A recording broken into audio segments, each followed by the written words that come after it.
The late autumn rain fell steadily over Boston's Back Bay, the kind of rain that blurred headlights into long streaks of light on the slick pavement and made the air smell faintly of wet leaves and exhaust. Pedestrians hurried past in heavy coats, umbrellas angled low against the wind, their shoes splashing through shallow puddles as they rushed toward warm apartments and glowing windows. Amid the blur of motion and color, one figure moved more slowly, a bedraggled golden retriever with a once lustrous coat now dulled to a patchy, matted mess. His ribs showed clearly with every step, and his paws slapped against the wet sidewalk in weary rhythm. His name, once spoken with affection, had been Max, though no one had called to him in months. 6 months earlier, he had lived a different life. His owner, a retired schoolteacher named Harold, had walked him every morning past the brownstones and paused to chat with neighbors while Max sniffed at the fallen leaves. In the evenings, Harold would settle into his worn armchair, a newspaper folded on his lap, and Max would curl at his feet, warm and content. The house smelled of old books and fresh coffee, and there was always a bowl of food waiting. But spring had carried with it more than just blooming dogwoods. Harold's sudden passing left Max at the mercy of distant relatives who had little interest in keeping him. Their voices were curt, their hands quick to pack boxes, and within a week Max was led into the echoing corridors of an animal shelter. Concrete floors, the constant barking of anxious dogs, the clanging of metal doors, it all pressed in on him like a nightmare. For weeks he sat at the bars of his kennel, tail wagging hopefully each time footsteps approached, but the only faces that came were strangers passing by, glancing once and moving on. Then one stormy night a bolt of lightning cracked so close it shook the building. In the confusion, with doors hastily latched, Max slipped out into the downpour and ran. Since then, the city had been his reluctant home. Survival on the streets was nothing like the safe rhythm of Harold's house. Food came from overturned trash bins if he was quick enough, though sometimes a kick or a shouted curse sent him fleeing before he could snatch more than a crust. He learned to keep his head low, to move at night, to stay away from alleys where larger dogs claimed territory. Once he'd found a half-eaten sandwich, only to have it snatched from his mouth by a bold seagull. The hunger gnawed at him, more constant than the ache in his paws or the sting of cold rain against his fur. That particular October morning, the scent of bacon drifted faintly through the damp air, so sudden and sharp it made his stomach clench. He lifted his head, ears twitching, and followed the invisible thread of smell down a narrow alley. The world seemed quieter there, the sound of rain dripping steadily from the eaves, the muffled clatter of dishes beyond a back wall.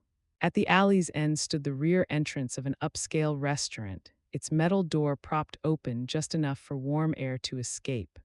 Trash bins lined the wall, their lids beaded with rainwater, and from them rose the intoxicating smell of roasted potatoes, fresh bread, and the unmistakable salt of cooked meat. Max hesitated, glancing toward the street where taxis hissed past on the wet asphalt. Instinct told him to be wary. Too many times he had been chased away from places like this. Too many times the promise of food ended in shouted threats. But the hunger pressed harder than fear. He crept closer, nose quivering, eyes darting to catch any movement. The rain dripped steadily from his muzzle as he pawed gently at the base of a dumpster.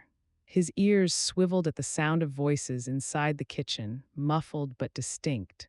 For a moment he froze, every muscle taut, ready to bolt if the door swung wider, but nothing happened.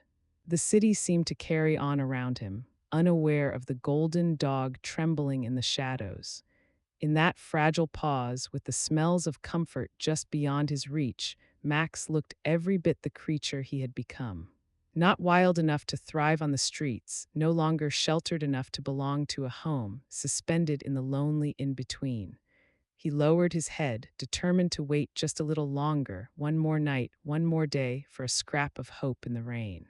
The rain had eased into a steady drizzle by the time the restaurant's back door opened. A burst of warm air and the faint clatter of dishes spilled into the alley. Max froze, muscles coiled, ready to dart away. But the voice that followed wasn't sharp or angry. It was deep, measured, and oddly gentle. Well, what do we have here? The man who stepped into the doorway was tall, his silver hair neatly combed despite the damp air. He wore a charcoal suit cut with precision, the kind that usually belonged behind glass doors and polished desks, not standing ankle-deep in rainwater beside a dumpster. Yet he didn't flinch at the sight of the muddy dog. He simply crouched, ignoring the way the drizzle darkened his shoulders, and extended a hand, palm open. His name was Richard Campbell, one of Boston's most prominent real estate developers. Minutes earlier, he had finished a tense Sunday breakfast meeting with business partners inside. Discussions about succession, legacy, and the whispers surrounding his recent marriage to a woman 3 decades younger. The noise had pressed in on him until he stepped outside for air. Now, standing face to face with the shivering dog, the boardroom worries seemed distant. Max hesitated, ears pinned back, ready to flee. But something in Richard's eyes, a warmth that contrasted the steel gray of the morning, held him still. Richard noticed the faint rub of missing fur around the dog's neck, the outline where a collar had once rested. "You're not a street dog by nature, are you?" he murmured. "Someone taught you manners once." Slowly, he reached into his pocket, pulling out a napkin-wrapped bundle he had carried out absent-mindedly, half a strip of bacon from his plate. He placed it on the ground and waited. Hunger overpowered caution. Max edged forward, tail twitching, and took the offering delicately from the napkin. Richard chuckled under his breath, careful even now. "You've seen better days, haven't you, friend?" For the first time in months, Max felt a flicker of safety. His tail wagged tentatively, and he inched closer, nose brushing the cuff of Richard's trousers. The contact left a smear of damp fur on the fine wool, but Richard only smiled. "Looks like you could use a warm place more than I need a clean suit." From inside, a young waiter appeared, phone in hand. "Mr. Campbell, your wife is on the line. She says it's urgent." The warmth in Richard's eyes dimmed slightly, though his voice remained steady. "Tell her I'll return her call shortly." The waiter hesitated, then nodded and retreated. Richard turned back to the dog, who now sat expectantly at his feet, brown eyes fixed on him with quiet hope. "What do you say, boy? You want to come home with me? I've got more house than I know what to do with, and it could use some life in it." Max's ears perked. The words carried a tone he somehow understood, not command, not pity, but invitation. His tail thumped against the wet ground. Richard pushed himself upright with a soft grunt. "All right then, first things first, we'll need to get you cleaned up and checked out." He glanced back toward the doorway. "James," he called to the waiter, "ring my driver and see if you can find a rope or something we can use for a leash." Within the hour, Max was settled in the back of a black sedan, his damp fur soaking into the leather seats. Richard waved away the driver's nervous glance at the mess. The city lights blurred past as they headed toward a veterinary clinic, and for the first time in a long while, Max let his head rest against the seat, eyelids drooping, as though he finally dared to believe he might belong again. By the time the sedan turned past the iron gates of Richard Campbell's Beacon Hill mansion, the rain had faded to a mist. The sprawling Victorian house loomed against the gray sky, its windows glowing faintly in the damp light. Max lifted his head, pressing his nose to the glass, eyes wide at the expanse of gardens and stone walkways stretching before him. It was nothing like the cramped alleyways he had known. This place smelled of trimmed hedges, wet soil, and the faint trace of fireplaces burning somewhere deep inside. Richard stepped out first, adjusting his jacket as the driver opened the door. "Come on, boy," he coaxed. Max hopped down, paws sinking into the gravel. He shook once, sending droplets of rain from his fur, and stood close to Richard's side as they approached the front steps. "Welcome home," Richard said softly, a smile touching his face for the first time that day. But before Max could take in more, a voice cut through the still air. "Richard, where have you been?" "I've been calling all morning." Amelia Campbell stood framed in the doorway, her dark hair falling in polished waves over a cashmere sweater. At 35, she had the kind of beauty that drew stares in restaurants, and she knew it. But her green eyes, sharp with irritation, cooled the warmth of the grand entryway. Her gaze dropped to Max, and the irritation sharpened into something closer to disdain. "What is that?" she demanded. Richard's voice was steady, almost gentle. "This is Max. He needed a home, and I've decided to give him one." Amelia's perfectly shaped eyebrows arched. "You can't be serious. That's a huge responsibility." "What about my allergies?" Richard's eyes didn't waver. "Your allergies are to cats, not dogs. You told me that yourself." He brushed past her into the foyer, Max padding beside him, shaking droplets onto the marble floor. The mansion was immaculate, crystal chandelier overhead, Persian rugs underfoot, every surface gleaming as if it had been polished twice that morning. Against that perfection, Max looked out of place, a muddy paw print already marking the edge of a rug. Amelia's lips tightened. "The carpets, the furniture, you can't let him just run through the house." Richard glanced down at Max, who stood watching Amelia carefully, tail low but wagging once. "Furniture can be cleaned. Rugs can be replaced. Some responsibility will do me good, and I think he'll keep me young." Amelia's voice softened, though the edge remained. "Darling, you know how busy you are. You don't need the stress of an animal.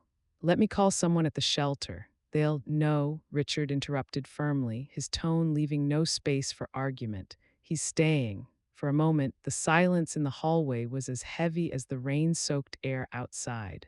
Amelia broke it with a brittle smile. "Fine, but don't expect me to take part in this. I have a headache. I'll be upstairs." She turned, heels clicking against the polished steps as she disappeared toward the upper floor. Max gave a low whine, ears twitching as he watched her retreat. Richard bent to scratch behind his ears. "Don't mind her. She'll come around or she won't. Either way, you're safe here." Together they walked deeper into the house, through halls lined with portraits of stern-faced ancestors, past a study heavy with the smell of leather and books. To Max, the mansion felt both vast and strangely empty, its silence broken only by the echo of their footsteps. That night, Richard spread a thick blanket beside his bed, padding it for Max to lie down. The dog circled once, then lowered himself with a sigh, his head resting on his paws.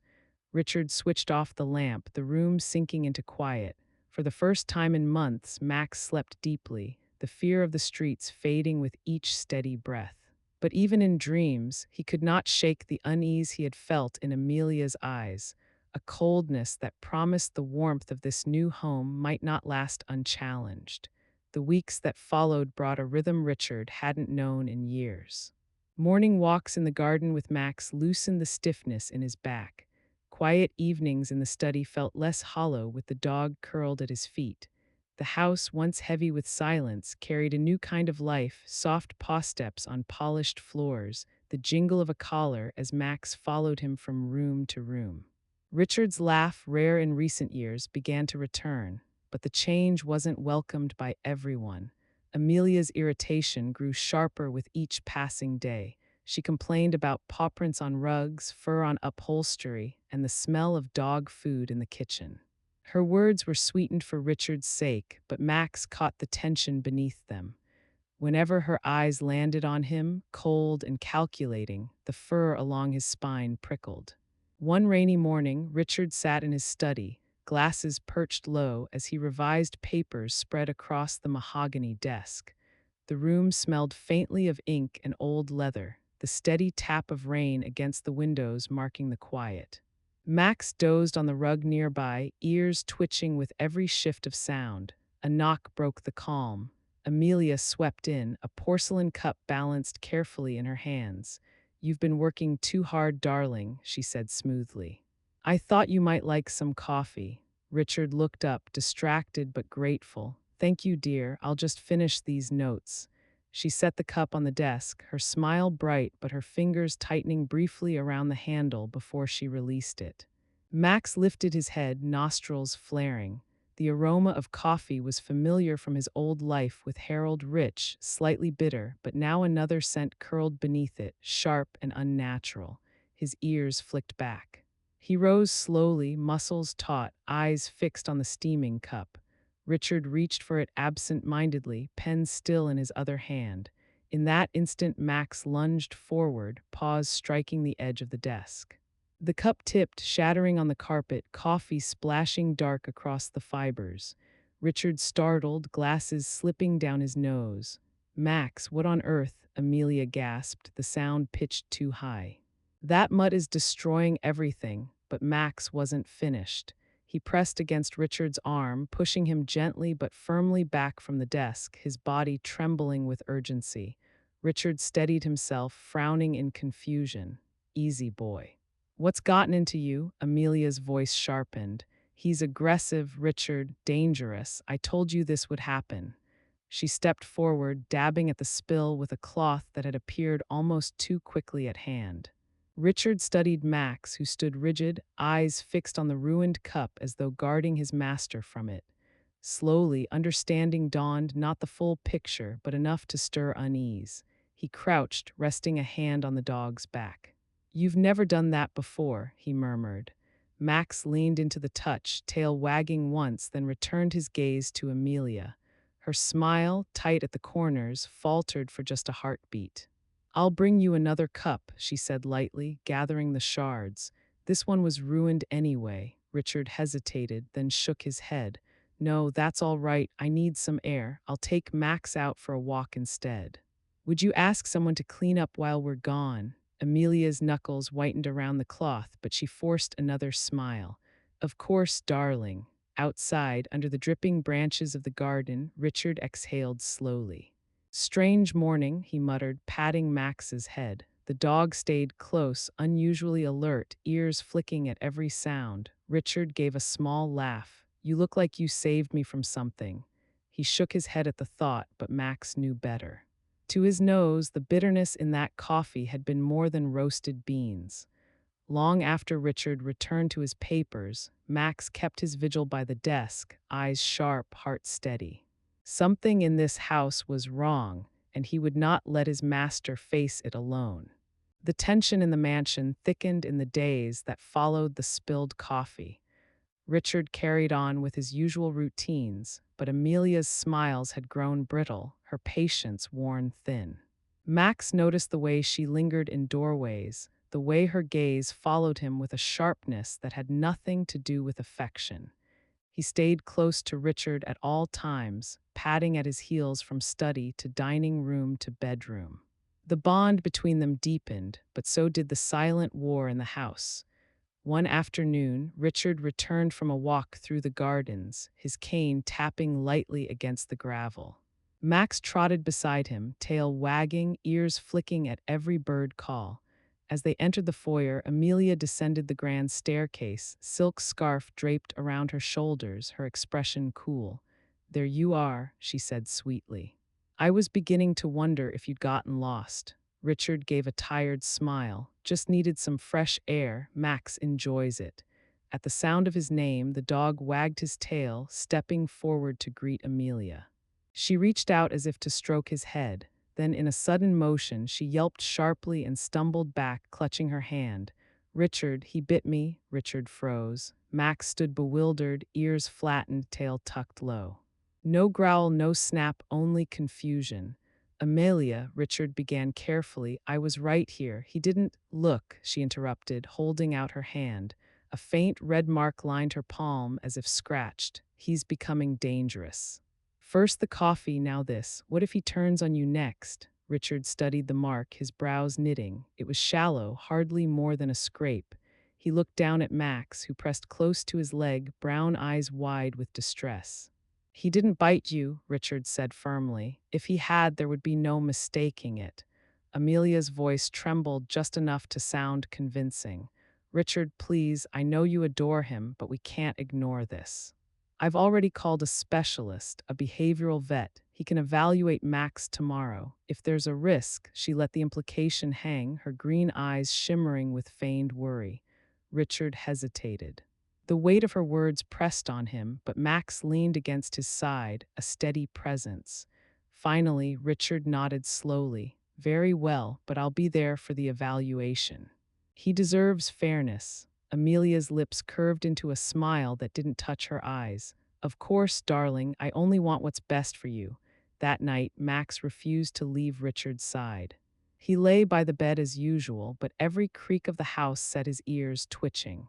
Sometime after midnight, he stirred at the faint murmur of Amelia's voice drifting through the heating vents. The words were hushed, sharp-edged. The dog is becoming a problem. Yes, the appointment is set. Tomorrow we'll handle it. He'll be gone soon. Max's throat rumbled with a low growl. He pressed closer to Richard's bed. The man, sleeping soundly, unaware of the danger, whispered under his own roof. The next morning dawned gray and heavy, the sky low with clouds. Amelia appeared at the study door, her expression composed. Richard, I'll take Max to his appointment now. The driver is waiting. Richard looked up from his desk, hesitation flickering across his face. I'll come too. Amelia's smile tightened. Darling, you have meetings. This will only take an hour. Let the specialist do his job. Max stood rigid, hackles raised, eyes fixed on her. He barked once, sharp and insistent, startling even Richard. The older man frowned, sensing the unease in his companion. No, Richard said at last. If Max goes, I go. Amelia's jaw tightened before she smoothed it into another smile. As you wish. She turned away, her footsteps echoing down the marble hall. Richard knelt beside Max, rubbing the dog's ears. You're trying to tell me something, aren't you, boy? Max pressed his head into Richard's hand, heart pounding.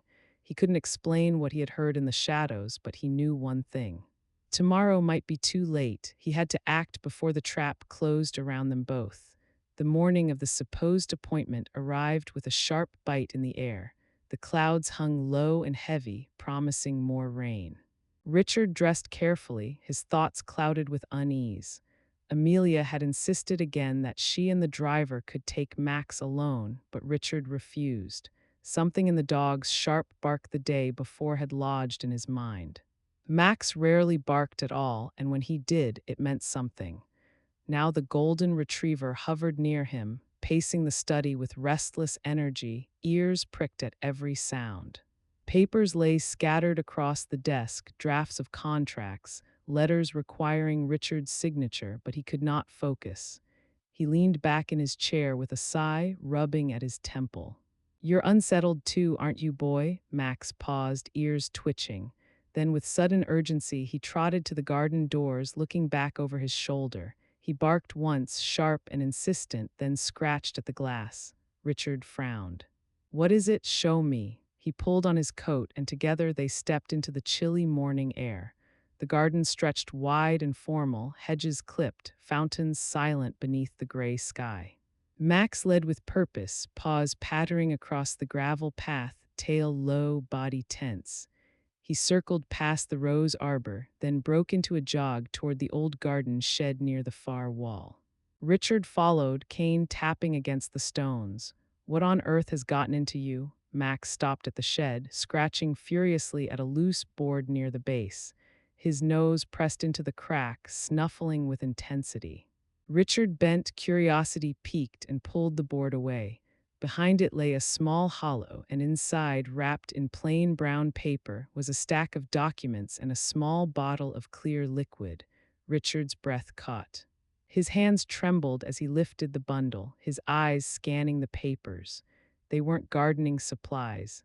They were receipts for untraceable cell phones, transfers to offshore accounts, and handwritten notes linking Amelia to someone identified only by initials. The bottle bore no label, but a sharp chemical odor drifted from it, enough to sting his nose. Richard's face paled.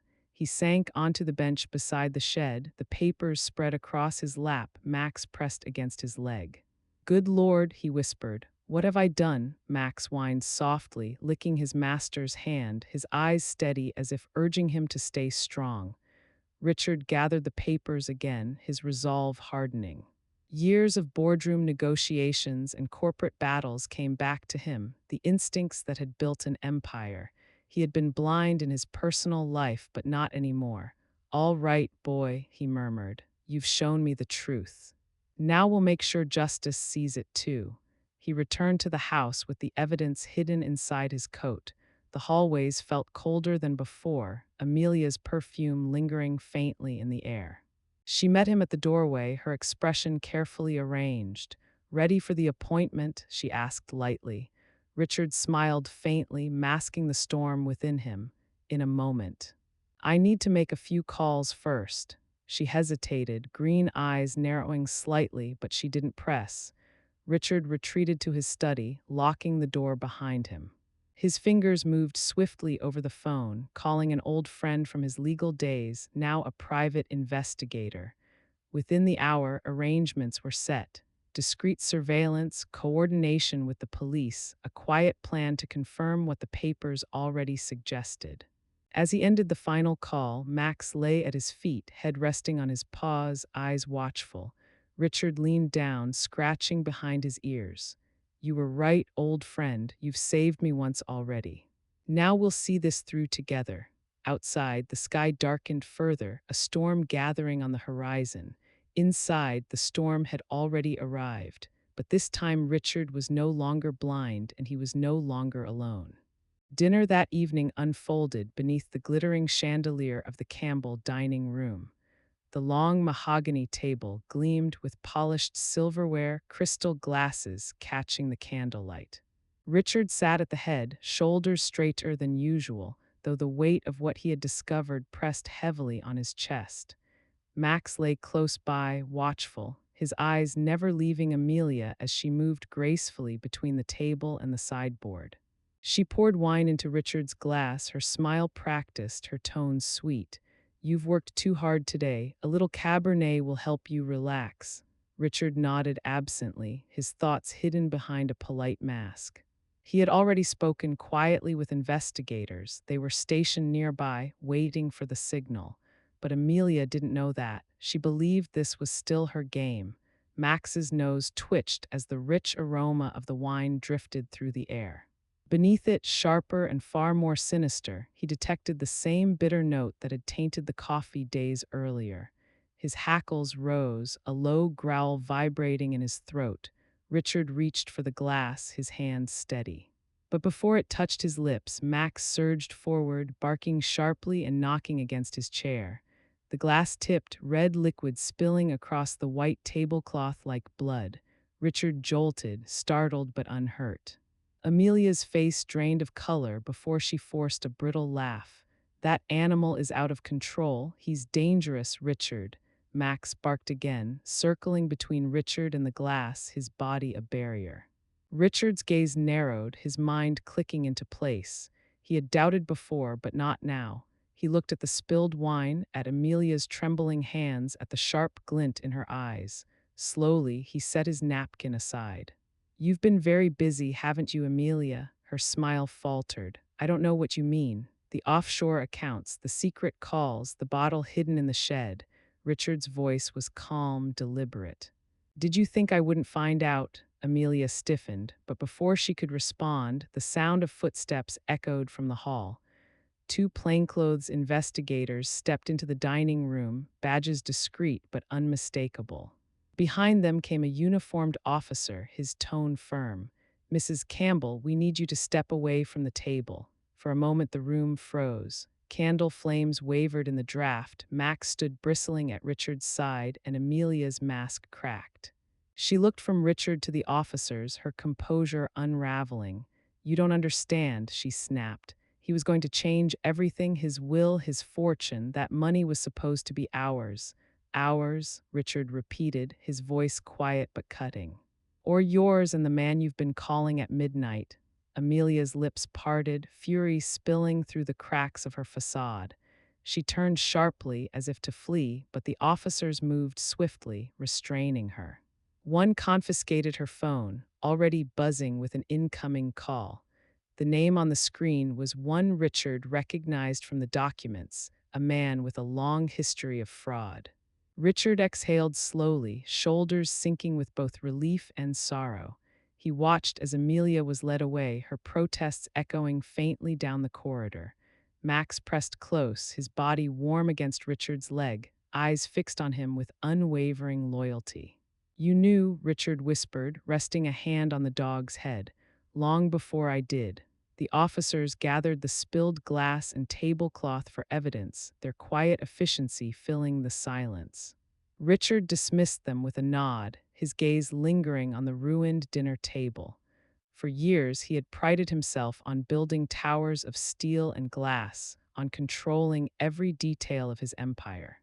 Yet within his own home, betrayal had grown unchecked, masked by beauty and charm. He bent to scratch behind Max's ears, his voice steady but low. "You saved me again, old friend. I don't know how I'll ever repay you." Max wagged his tail once, a simple gesture that said no repayment was needed. The danger had passed, but Richard knew this was not the end. It was the beginning of something new, something better, forged not from wealth or power, but from trust. The mansion felt different after Amelia's arrest. The halls, once filled with the clipped sound of her heels and the faint trace of expensive perfume, now echoed only with silence. Richard sat alone in his study that first evening, the evidence of betrayal still scattered across his desk. Receipts, phone records, and the small bottle of poison that had nearly ended his life. The rain outside tapped against the tall windows, steady and unrelenting like the rhythm of his own thoughts. Max lay at his feet, head resting on Richard's knee, brown eyes steady and warm. For a long time, Richard stroked his fur in silence, the weight of years pressing down on him. "You know," he said softly, his voice breaking the quiet, "I spent my whole life building things, skyscrapers, office parks, fortunes large enough to impress anyone who cared to look. But in the end, it gave me no shield. I let loneliness blind me and I mistook flattery for love." Max thumped his tail once against the rug as though reminding him that he was not alone now. Richard chuckled dryly. "And you, an old stray from the streets, saw the truth before I did. You saved me not just from her, but from myself." He leaned back in his chair, staring at the shelves of leather-bound books, the trophies of a career that had earned him wealth but little peace.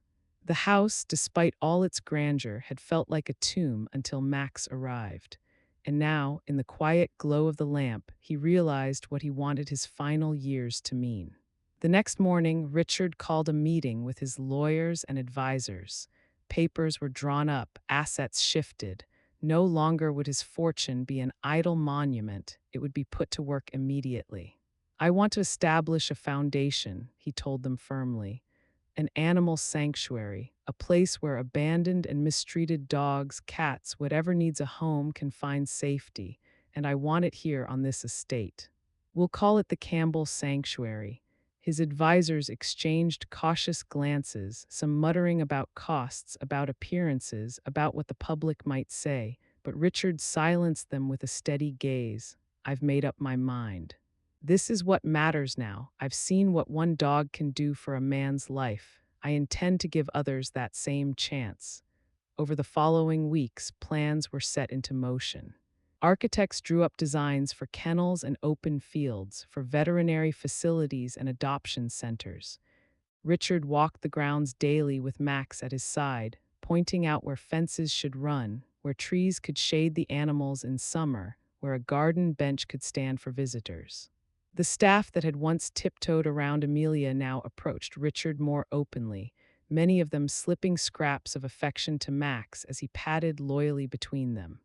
In the evenings, Richard found himself smiling more, not the polite smiles of business dinners, but the genuine kind that reached his eyes. The weight of betrayal still lingered, but it was slowly being replaced by something brighter: purpose. One afternoon, he received a letter from a retired nurse who had heard rumors of his project. She wrote of her struggle to care for her old Labrador on a fixed income, of the heartbreak she felt at the thought of surrendering him. Richard read it twice, then looked at Max. "We'll make sure no one else has to face that choice," he said firmly. A new fund was added to his plans: financial assistance for elderly pet owners, covering food and veterinary costs so they could keep their companions. Each new idea seemed to flow naturally, as though years of neglecting his true heart were finally being corrected. Late one evening, as workers cleared space for the first building on the estate, Richard sat on the garden bench where Max had led him to the hidden evidence. He scratched the dog's ears, voice soft with gratitude. You saved my life, and now we'll save others together. That's how I'll repay you. Max leaned into his touch, tail sweeping the grass. For the first time in years, Richard felt not just relief, but a quiet joy that filled the emptiness the mansion had carried for too long. 1 year later, the Campbell Sanctuary opened its gates to the public. What had once been a quiet estate shrouded in rain and loneliness was now alive with sound, dogs barking playfully in the fields, cats basking in the sun near wide windows, children laughing as they learned how to feed and groom the animals. The sanctuary's logo, a simple outline of a golden retriever with a raised paw, had been painted on the entrance sign. Visitors smiled at it as they stepped through, and Richard, standing tall though a little slower on his feet, always explained, "That's Max. He's the reason this place exists." The first months were busier than anyone had imagined. Families came in search of a companion, retirees found comfort in quiet visits with gentle animals, and school groups toured the grounds to learn about responsibility and kindness. Each adoption carried its own story. One afternoon, Richard watched as a young boy hugged a terrier that had been abandoned in a parking lot. The boy's parents, struggling after a job loss, had been hesitant to adopt, but with the sanctuary's support, they left smiling, leash in hand. Another day, an elderly woman arrived in tears, clutching the leash of a frail beagle she could no longer afford to care for. Instead of surrendering him, the sanctuary offered her financial assistance so they could stay together. The relief on her face, the wag of the dog's tail, it was worth more to Richard than any skyscraper he had ever built. Through it all, Max remained the heart of the sanctuary. Though a little grayer around the muzzle, he greeted each visitor with gentle patience, sensing who needed a nudge of comfort or a steady head to pat. Children adored him, elderly guests confided in him, and even the staff often said they felt calmer just having him nearby. Richard sometimes joked, "He runs this place more than I do." One crisp autumn evening, as the sun dipped low and painted the sky in shades of gold and crimson, Richard and Max sat together on the garden bench, the same bench where the truth about Amelia had once come to light. The sounds of the sanctuary hummed around them, laughter, paws on grass, the distant purr of cats in their shelter. Richard leaned heavily on his cane, his voice quiet but certain. "I used to think my legacy would be the buildings with my name etched on them, the deals people remembered, but none of that ever mattered. This," he gestured at the sanctuary grounds, "this is what I'll leave behind. And it all began with you, old friend." Max rested his head against Richard's knee, tail thumping softly. Their bond, forged in rain and danger, had become a beacon for countless others. As twilight settled, a staff member approached to remind Richard of the evening's event, a dinner for homeless families and their pets. It was his idea, a way to honor the night Max had first appeared behind a restaurant door, hungry and forgotten. Each year, he opened the sanctuary's gates to those who had little, ensuring that no one would have to choose between food for themselves or for their companions. Richard smiled, rising carefully with Max at his side. "Let's go welcome our guests." The sanctuary had become more than a shelter. It was a promise that loyalty, compassion, and second chances could change lives. Richard knew the story of Amelia's betrayal and Max's heroism had already become something of a legend, retold in whispers across Boston. But for him, it wasn't about the headlines. It was about the man and the dog who had found each other when they needed it most, and the wave of kindness that followed. And that, my friends, is the story of how a homeless dog not only saved a man's life, but also helped build a legacy of hope and love that touched an entire community. If this story moved you, please give it a like, share it with someone who loves animals, and don't forget to subscribe to the channel for more heartwarming stories like this. Every click helps us bring more tales of loyalty, courage, and second chances to life. Thank you for watching, and until next time, may you always find the kind of faithful friend that Max was to Richard.